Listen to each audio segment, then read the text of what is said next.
found it, my fellows, the American Roadrunner Podcast. Well, I gotta tell you, this is gonna be a good one. This is part 3 of Durango Road. It's been really busy here in the Flying Marshall Laboratory Studios. I'm telling you all this so you hold me to it. I hired a coach, 2.5 days of actual freaking recording. And we recorded the Audible, that is American Roadrunner, the book. Wow, what a freaking journey that was. Lucky for me, the book takes place over 2.5 days. So I was able to just kind of emulate those 2.5 days here in the little studio. And big thanks out to my coach. Her name is Nicole Valencia. She is a professional audiobook narrator. You can find her on Audible. And boy, what a freaking talent. I've learned so much, and my mouth and my voice really freaking hurts. So I'm excited about a really good product known as American Roadrunner, the Audible book. Stay tuned for that. We'll get that out soon enough. Today, sometimes in life, you just gotta go big or go home. So I went big when I was hanging out in Durango. I remember I was at the flat track races, and I was hanging out with Dump Truck before the ceremonies, and he says, "Hey, I want you to meet this guy, John." I thought, okay, well, good to meet you, John. He goes, "John's the reason all this is going on." I thought, oh, well, in that case, it's really nice to meet you, John. John was kind enough to cruise over and tell us what it's all about. We all end up kind of hopping around to these motorcycle shows, and John's been putting on shows for a very long time, and that includes the Four Corners Motorcycle Rally. So John cruised over, hung out in my dining room, and we had an awesome conversation about Four Corners Motorcycle Rally, about the Vegas bike show he puts on, and about so much more. So just remember, everything that we do, it's got to come from somewhere. In a lot of cases lately, it comes from this man, John Oakes. That's John Oakes, Oakes. Enjoy the podcast. And as usual, feel free to find me anywhere on social medias, American Roadrunner. Check out the website, www.americanroadrunnerthebook.com. And don't forget to check out the book just about anywhere.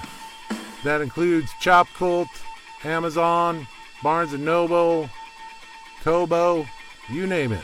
American Roadrunner, the book is available. Enjoy, my fellows. Part 3, Durango Road.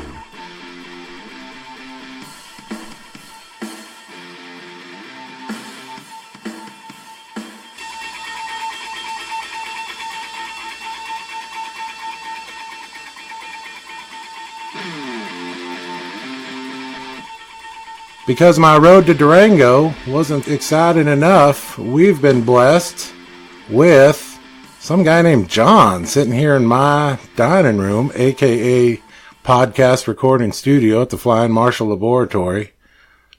John Oakes, feel free to introduce yourself. Well, so glad you made it over, man. This is quite a treat. It's exciting to be here. Yeah, and, I was pretty excited to find out that you came to our event, and I think I ran past you, but we didn't get a chance to chat or connect then. So honored to have this opportunity to sit with you now and share some motorcycle road stories and Four Corners stories and whatever other story direction we go. Well, I'm really a big fan. I mean, I can't tell you how exciting it was to just kind of jump on the road, do 750 miles, and hang out with all my friends in Durango. So did you come from Southern California, one day sit, or did you break it up? It's just one day. It was actually real nice. It got a little warm, and I hit a storm going up right next to Flagstaff there. Yep. So that kind of chilled me down a bit, which was real. Especially coming off the desert, a little bit of wet to cool you off. Feel good. So it was so nice. It was so nice just to relax. And 750 miles the trouble is you lose an hour going that way. Yeah. But I've done that ride a handful of times. And so have you ridden around Durango in the Four Corners area in the past? Yeah. Well, I got a lot of friends who live up there. Actually, fellow Stampeders. Okay. The Jacks, which is pretty exciting. Our friend Dan, this month for his MC Shop Tees set out, is on the White Buffalo Motorcycle Shop, which is right there in Durango, which is my buddy Jer and Willie Jack and their dad, Ted Jack, are there in town. Anyways, just really good friends and really good people. Nice. And they're fellow Stampeders. We used to run that cross-country race together. Nice. Although I've had Jer on this podcast, twice, and this one we're doing today will be a follow-up to my road to Durango and all this squirrely shit. I got to sit down with Ted, Jer, and Willie and interview them. And these guys they just talk over each other. And I haven't heard that yet. I'll have to go back and listen to those. Yeah, no, it's crazy. Wonderful friends and wonderful wrenchers and wonderful riders. Nice. They just ride like there's no tomorrow. But being up in Durango, they only get to ride part of the year. Yeah. So not the luxury that some of us in Southern California or warmer Sunbelt state people get. Yeah, I don't know how people do it, man.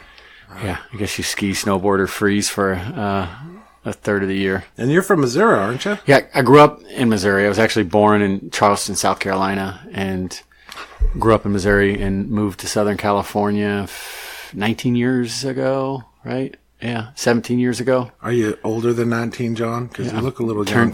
Turning 19 this year. Okay, yeah, perfect. Yeah. Rounded off to 20 soon. But yeah, I've moved to Southern California 17 years ago. When not on a plane, train, bus, or motorcycle, somewhere in the world. I travel quite a bit for what I've done with a living, and I feel like I'm a flight risk to myself. So when I don't need to travel, I will find a way to travel or go somewhere or do something. So that's great. You have the gypsy soul and an entrepreneurial mind, so just keeps you rolling. Yeah. Friends I was just talking about, Ted was very insistent that the Four Corners Rally was his idea back in the 70s or something with the A-Bait people. If you don't know, I serve as local president here for local number 27, as president of local. So I'm a bait guy. So I guess the rally's gone through a few ups and downs in the last few years. Yeah, and I probably, in my current position, with Trevor Bird from Durango Harley Davidson, him and I took over kind of the reins of operating, management, ownership, however you want to phrase it, with Four Corners. Right. And, I probably need to do a deep dive into the history of, sure. But I'll paraphrase it, and whoever's listening, somebody send me a message, DM me on Instagram or Facebook and yell at me and tell me what the actual truth is, because I have not done all of the research, and That's at great. some point, we'll put it into the Four Corners Motorcycle Rally Hall of Fame whenever we create that, or if somebody wants to do it for us, just let me know and we'll help. But, that's great. We, 20, I'll just say 20 something years ago, 26, 27 years ago. Right. As I understand it, Mike, Ben Nighthorse, and a couple of guys said, hey, let's get together and ride our motorcycles. And, and a lot of it was founded at that point through a bait and the efforts, 20 whatever years ago. Right. And the rally, and again, I'll paraphrase it, has kind of changed hands a few times over the last 20 something years. It went from that original group of guys that started it to, one nonprofit to another nonprofit to a city to a this to a that to a private person. I feel like now's the time for stories, right? And kind of an interesting story that I will tell, leading into this crossroads for me coming into the Four Corners Motorcycle Rally. About 6 years ago, I'd never heard of the Four Corners Motorcycle Rally. It was just an event that had never come across my personal radar.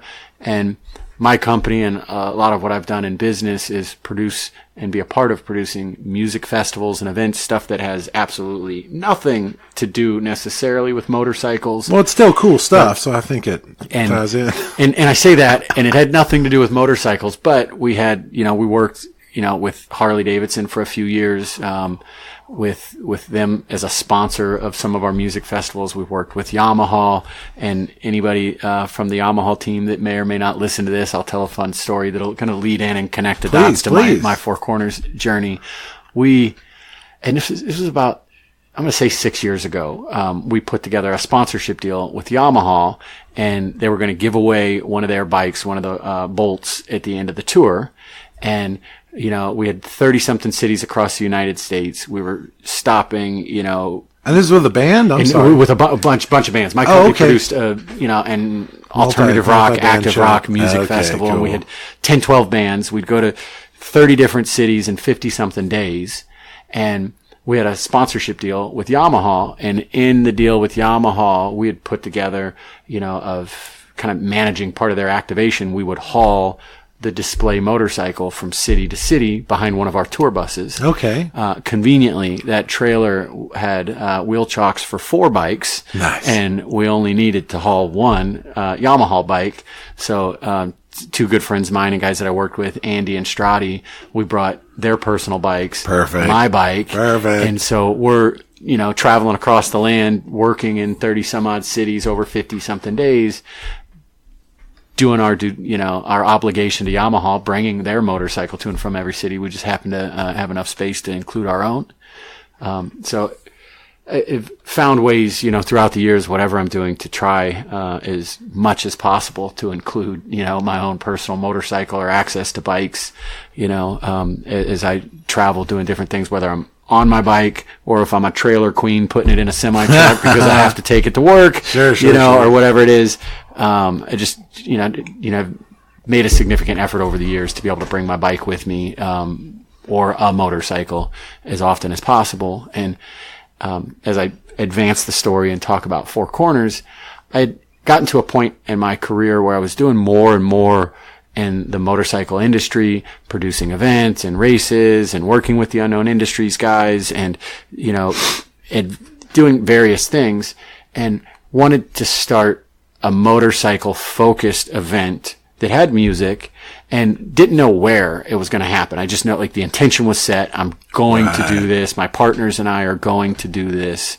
And so I started research. I started looking at places that, had, an active, thriving motorcycle community, but maybe were a little underserved in the event side of things. Okay. And really, kind of cast a whole net over across the United States, and then settled to somewhere in the Southwest, right? Whether it be in California or across, the Southwest. Right. And in that process, just started to do a little bit of due diligence on where would we host the event. And that could be, somewhere with great riding, somewhere that's scenic, somewhere that's close enough, but not in the heart of, like a metropolis, and, just going through the different processes of what we would do to locate an event. Right. And we started, kind of narrowing it down. And I'm having conversations with friends of mine, and I'm sitting on the front lounge of the tour bus on the music festival with my motorcycle and the Yamaha bikes behind me, right? Yeah. And I'm sitting with a guy that works for Live Nation, and saying, just kind of the way I described this, I'm looking for somewhere to have this motorcycle event. I want to have music, I want to have camping, and I want to have motorcycles in the middle of it. Right. And he says to me, you should look into the Four Corners Motorcycle Rally. I've heard there's been some ownership change or something. My brother's uncle's cousin's aunt, said some story, and so I was in Albuquerque, New Mexico, sitting in the front lounge of my tour bus. And this particular guy looks after, Phoenix, Arizona and Albuquerque are like kind of the 2 major markets that Live Nation has amphitheaters, places for music. And he says, you should look into it. And I had never heard of the Four Corners Motorcycle Rally before. Yeah. I'm in the middle of researching a place, that I want to have an event.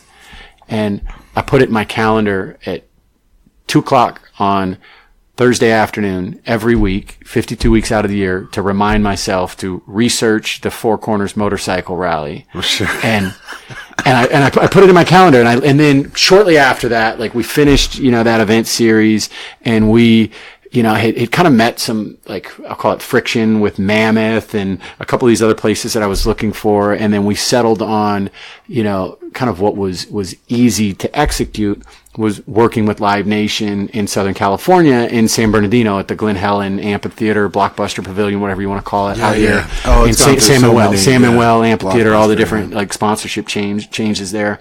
And so in 2015, we had I almost called it Four Corners, Lost Highway Motorcycle Show and Concert. Okay, One day show on Saturday with camping on Friday night, camping on Saturday night. and we booked Social Distortion and Toby Keith and a whole bunch of different bands. Good ones. Yeah, I remember that one. But a bunch of bands that shouldn't play the same concert together. Okay. But if you throw a motor issue. Yeah, but if you throw like Toby Keith and Social D should not be on the same show. Right. But if you put them on different stages and you put, Eagles of Death Metal in this band and that band and just make the whole thing like, band soup with kind of something that was just interesting for different, ultimately different demographics of people. And we put on a big show, a bunch of vendors, and we did that. Did it work? It was awesome. We had 20-something thousand people show up the first year. Wow. And then as we, we had a few thousand people camp with us, had a great time, awesome show. But that really satiated my need to produce a motorcycle event. Okay. But I kept that reminder for some reason, every week, every Thursday afternoon for years, went off on my phone saying, research the Four Corners Motorcycle Rally. And I'd never really, quickly after that, I never went down the rabbit hole, but I'd never eliminated the reminder from my phone, which is unusual for me because I'm overwhelmed with communication and input. I don't let things linger, and I just never cleaned it out. There was some reason that I let it sit there. And then, so I advanced 2015, 2016, we ran Lost Highway and then, got into a change after the first 2 years of having that event, through some details, decided that it wasn't reasonable to do it again in 2017, started to make efforts, and I'm still actively working on it now. I wanted to move the event up to Big Bear and have the event in Big Bear. And as I advanced through that, going back to 2017, a friend of mine that was a minority partner and general manager of a couple of Harley-Davidson dealerships down in Texas, Trevor Bird, he had worked at these dealerships for years, and an opportunity came up for him to buy Durango Harley-Davidson. He uproots his family, moves his family from Texas, where he had lived his entire life, and moves to Durango, Colorado. That's a big step. And he sends me an email at 9:36 at night in 2017 and says, I want to talk to you about the Four Corners Motorcycle Rally. And there was this serendipitous moment, right? Where I'm like, no fucking shit. This has been in my calendar for years at this point to research the Four Corners Motorcycle Rally. And sometimes I fall victim to receiving too many emails and I don't respond real quickly. And I think I read this email within 4 minutes of him sending it, and I called him immediately. Was on the phone with him at 9-something at night. He had just put his kids to bed. It's an hour earlier there, mountain time. Yeah. Just relocated his family. And what do you need to talk to me about? I have to talk to you about this right now. And him and I get into this bubble of communication about what are we going to do and how's it going to go. And the event, I guess that previous year, whoever the independent individual that was operating the event just couldn't make it happen anymore. Didn't have the financial means, or there's problems, whatever the details were. Right. And so we were able to, in 2017, take over the management, ownership, operations, bought the website, bought the Facebook, trademark, so on and so forth. And then we became, I guess ultimately the owners, curators, producers, janitor and firefighters for the Four Corners Motorcycle Rally. Well, and it's a big show. And I think for people who are listening who haven't taken the time to go to it, it's very exciting how it's all over the place. There's one thing happening here, and then one thing happening here, and then there's a hill climb, and then there's a bike show, and then there's all these very exciting things going on all over town, and it's nice to hop all over town. You don't need a helmet in Colorado, which is kind of nice too if you just want to hop around. That's but whatever you're comfortable with, Mr. and Mrs. Audience. And it's nice to get around. I mean, there was a few problems. Namely, you had some guy named Dump Truck doing a bunch of crap. I'm just kidding. Dump's a good fun. Love bug Dump Truck, yeah. Yeah, and this is where we get to that part where I say, are you aware, how much care and effort and energy he puts into that damn Harley? Oh, man. Yeah. It's It warms my heart that we were able to make that happen with him in Dump Truck, and maybe that's a good kind of connection point to bring old Dumpy into the story, right? It's a good idea. Man, can I tell a Dump Truck story? Can I tell I've got 100 of them. I'm going to tell. I feel like I'm in this origin story thing where I'm talking about my origin and the story with the Four Corners Motorcycle Rally. You bring up Dump Truck, so I have to tell my Dump Truck story. And I got to remember what year it was. I'm going to say it was 2000, and I'm going to say 15. Maybe 5 years ago, maybe it was 2014. I'd never met Dump Truck before.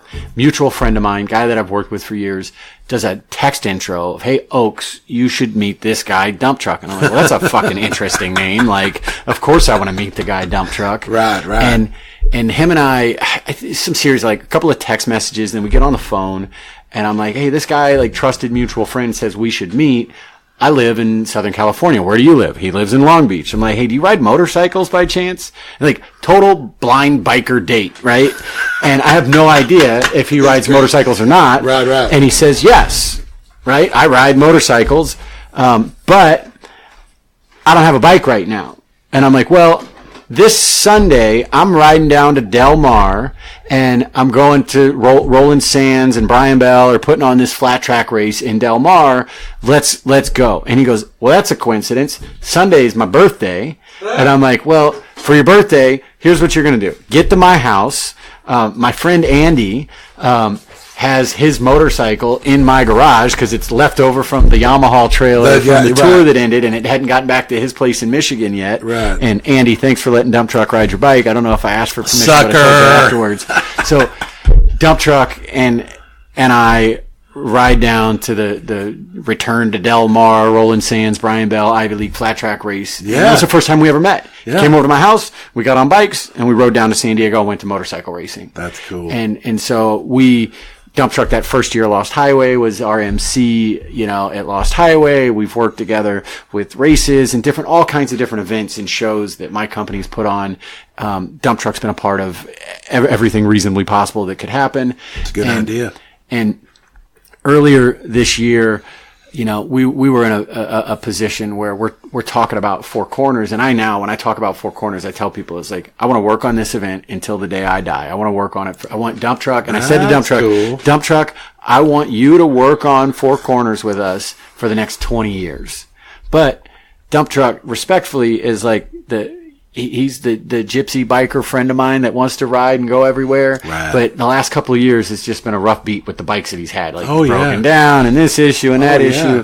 So we were able to work out and surprise Dump Truck down at, and this is important for me as I tell the story, down at Del Mar when my company was running a race. So years later, we're running a race at Del Mar, and we surprised him with a brand new Harley Davidson motorcycle in the middle at the beginning of the race ceremony. So we worked with Quaid Harley Davidson and Four Corners to be able to, sponsor Dump Truck with a brand new Softail. Yeah, that's a big one. Yeah, that's a really big one. So we stop and I go, the speed limit's 45. He goes, Dump Truck, you're 45. Whatever he says, some kind of yeah.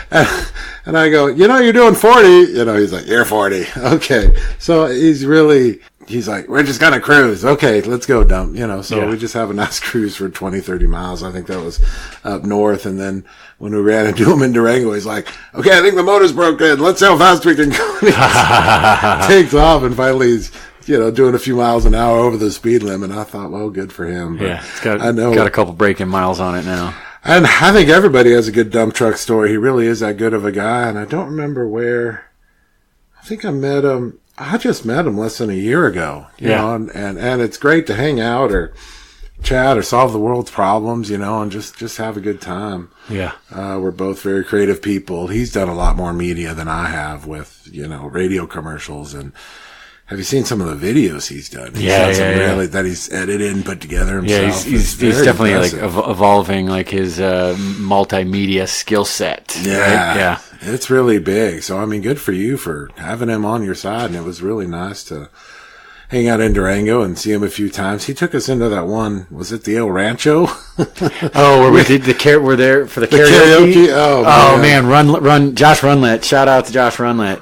I can't remember where it was. It might have, I think it was up in Big Bear. We did a group ride of people up to Big Bear, and Josh Runlet, man, we were staying the night up there, and he was, I don't know, 15 beers in, and we were at this bar, some bar up in Big Bear, and I think I'm telling the story right, and he gets on the microphone and just slays it with karaoke. And we're like, man, you need to be on American Idol and not wrenching on motors, right? You know? Is that and good? Like just going for it. And then somewhere along the line, we were, you know, kind of putting together this, you know, laundry list of activities and things, like what can we do to make, you know, Four Corners, you know, more interesting, and have, like you said at the beginning, something going on here and something going on here and something going on here. And what do we, and really the conversation was, well, the race is going to be over at like 9-something o'clock on Saturday night. What are we doing after that? And we're like, let's, Trevor and I were on a late night phone call, like coming up with all these different ideas, and Dump Truck, everybody's contributing ideas. And we're like, let's get Runlet to host karaoke because he, you know, and it would just be great. At the El Rancho of all places. And that particular bar, you know, Trevor and I are at like 9 or 10 o'clock at night, like yapping through these different ideas. And he's like, I'm going to call the owner right now. Like he knows the guy Chip that owns the bar, and gets on the phone. He's like, sure, whatever you guys want to do. You want to have karaoke on Saturday night? He goes, I'll make sure I get the karaoke. I'm not really a karaoke bar, and I don't normally do that, but, and then, you know, and then I called Josh the next day and told Josh that he was hosting the and he was pumped. Yeah. Anyway, that was fun. No, and that was good. And you know, Dump Truck's just Mr. Party and I think we kept up with him for like an hour, and I just sent him a text, hey, we're taking off, man. Like, you enjoy rocking out. He was just having so much fun karaokeing, and it's nice to have a real MC that does stuff. And it's nice to have an MC that has a good voice too, you know, and I mean, his voice kind of cuts through everything. So it's real easy to hear what he's saying, what he's doing, where he's coming from. Good for you. He's certainly one of my favorite people these days. Nice. And, you know, he's done a lot of good stuff, and congrats on getting him that motorcycle. Man, that thing's sweet. And he's just loving every square inch of it. And it's kind of funny to be cruising next to him on my clapped out old choppers. That thing's all shiny and got the shiny M8 Softail. Yeah, and he's just living in it, just loving it up, having a good time. Shout out to Brandon Quaid and Quaid Harley Davidson for being able to make that happen with us. It was a really special moment, and you know, we're going to put down many miles together with that, and we're getting ready to do that next week. He's going to be in Vegas with us. We have Vegas Bikefest next week, and he's a part of that with us. So, what are the dates on Vegas Bike Week? October 3rd, Thursday, October 3rd through Sunday, October 6th. So 4 days in a row: Thursday, Friday, Saturday, Sunday. Very cool. Yeah, we're doing I feel like I'm doing a good job the last couple of years, like taking over old motorcycle events and kind of putting our stamp and refreshing them up a little bit with Four Corners. We're really excited about that, and we became partners with the team over at Convex that has been producing Vegas Bike Fest for the last 19 years. This year is our company's first year working with them to help, you know, push a little bit of fun and change, I guess you would say, right into that event. So we've added 2 nights of hooligan racing. We have Thursday and Friday night in downtown old like Fremont area of Vegas. Wow. Flat track racing downtown on Thursday and Friday night. And then, you know, we have the Moonshine Bandits playing Friday. We have Steel Panther on Saturday night, which is one of the just ridiculous fun party band, you know, to enjoy. And then we're working with Jeff Holt and V-Twin Visionary to customize a street glide, and we're giving away a street glide Saturday night. You guys are just giving motorcycles away left and right. You know, we gave away two at Four Corners. Heck. We're giving you know, away these are motorcycles, right? Yeah. They've got wheels, engines. They're kind of a big deal. Yeah. I mean, so good for you. Yeah, it makes it's a fun part of what we do. And it's always fun, you know, talk about giving away bikes. And I've been fortunate enough, like with the events, we've given away a handful of bikes, and it's always fun to give away the bike, but it's always better when the person that wins the bike is really excited about the bike, and I feel like it's a flip. Wait a minute. You've given away bikes and someone's not excited? I'm going to tell another story, and there's going to be some people that remain nameless. Like, we were, a good friend of mine and I were standing on stage in front of thousands of people in this particular bike giveaway. We had narrowed it down to 4 people, right? And we give people 4 different envelopes. It's got a set of keys, some rocks, something else like chewing gum, whatever it was. And then one of them's got the keys to the bike, and they're on stage in front of thousands of people, and one of them are going to get the keys to the bike and be able to win the bike. And my friend that I'm on stage with, and we're kind of pre-gaming before we go out in front of the crowd to do the bike giveaway. And we turn to each other and say, man, of these 4 people, if that guy wins, I'm going to be pumped. If that guy wins, I'm going to be pumped. If that guy wins, he's going to love this motorcycle. Fuck that guy. There's always one in the group. If that guy wins, I'm going to be pissed. That guy fucking won the bike, man. Anyway, you win some, you lose some, and you always hope that, whoever, that Jeff and I and Danny from Motor Witch, and when we're standing on stage, next Saturday, October 5th, and we give away that bike, I sure hope that it's somebody that we want and they want to win that bike, and not somebody's grandmother that just happened to come to the show because some other reason. And amen. Anyway, so it's always fun. But more about Durango. So when you rode out, you cruised out 750 miles. Yeah. And then you got there with your friends. 12 hours, maybe, whatever it is. It's funny because when they come this way, they gain an hour. So they can wake up, leave at 8. And that's always a joke. I know Chopper Charlie and I people have heard me mention it, but Chopper Charlie will say, if you're going anywhere and it's more than 500 miles, you got to leave at 4 a.m. That's the only way you're going to get there. And I'm like, fuck your 4 a.m., Charlie. But, but he knows. I mean, he's traveled a lot. And so I just wake up at 6, try to leave by 7 and try to get there. And I kind of mentioned it on the road show, but it got real scary pulling in because I got into Cortez and I got a little fuel and my bike wouldn't start. Oh. And I thought, well, that's weird. So luckily the gas station was on a bit of a hill, so I bumped it. This is my old cop shop, the one I've raced across country several times that my book's written about. It's in that picture up there. That's actually the Bow Monster original to my book. That's the original etching. If you're familiar with Bow Monster's artwork, he does the etching. Nice. I start going down the road, and that bike has no speedometer, no other indicators, except I've got a nice little $2.95 light bar telling me what my electrical's doing, and none of the lights are lit up. It's at the bottom. I'm not generating any electricity. So I turned my headlight off, and Cortez to Durango is 45 miles, 50 miles, I don't even know, give or take, and you're close. I'm close, so I'm like, screw it, I'm just going to twist throttle. Well, the sun's going down. Yeah. Oh, so you have no headlight. No headlight. You're losing sun. It got way dark before. I mean, it was already low-line light. The sun was already down. Yeah. Even with a full moon, it's dark.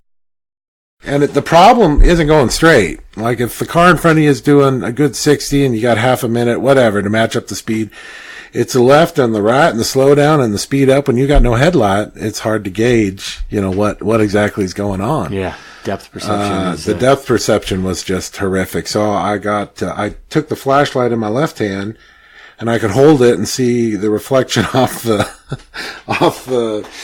center divider. So I just stayed X amount of feet from that. So you ran from Cortez to Durango. No electricity. We're holding the flashlight. And no electricity. Yeah. As the sun's setting down, dodging deer and elk dodging or whatever. Deer. Oh yeah. So the deer thing, so our friend Velarde, I think it was a comment on your post.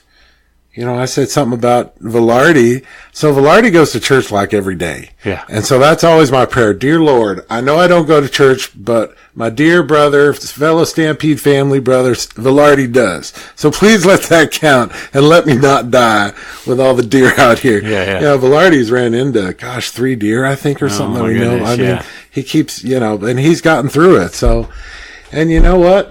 By the grace of God or the grace of the universe or the force or whatever you want to call it, the answer is I made it. But boy, it was really hellish being on a motorcycle with no shocks, trying to keep up with traffic.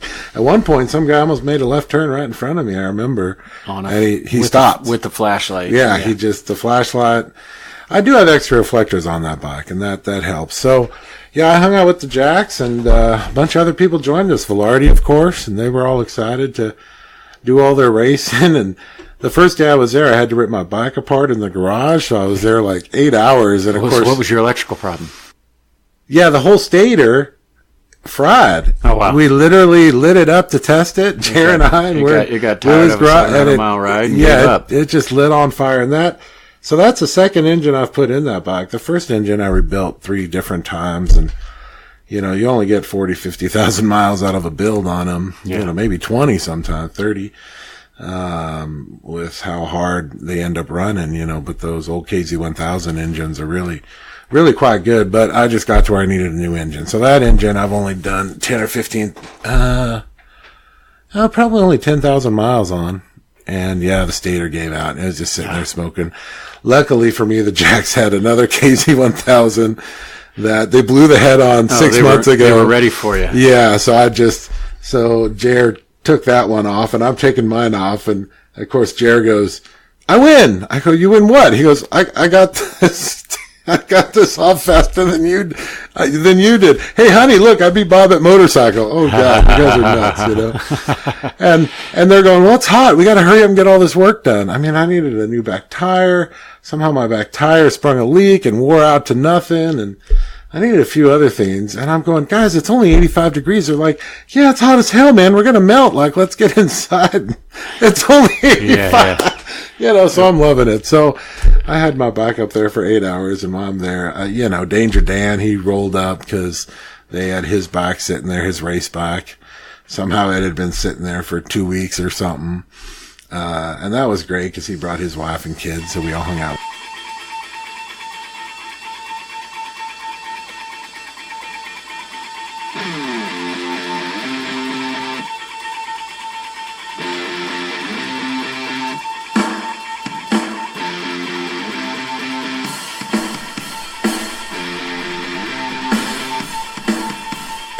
Stay clicked in, my fellows. Next week, part 2 of this interview with the infamous John Oakes. Don't forget to check out the book, American Roadrunner. Find it anywhere. Check out the website, AmericanRoadrunnerthebook.com. Instagram, Facebook, Twitter. We're hanging out on all of them. This has been your host, Bob Marshall. Music by Meek. American Roadrunner Podcast.